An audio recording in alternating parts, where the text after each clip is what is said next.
अस्सलाम रहमतुल्लाह। हुजूर मेरे पास 3 सवाल है। क्या है? 3 सवाल। जी।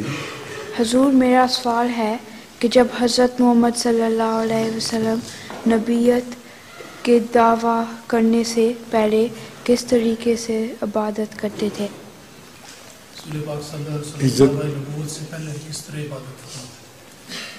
वो जो दावा नबूवत से पहले की इबादत है उसके मुतालिक सिर्फ आपके इस्तग़राक़ की ख़बर मिलती है, कोई क़ियाम सजदा वगैरह इसके कोई निशान नहीं मिलता हदीसों में।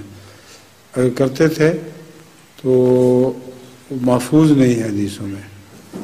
सिर्फ ये है कि जिस तरह एक इंसान गहरे गौर व फिक्र में डूबा हुआ अपने रब की तलाश कर रहा है, यही कैफियत बतलाई जाती है बस।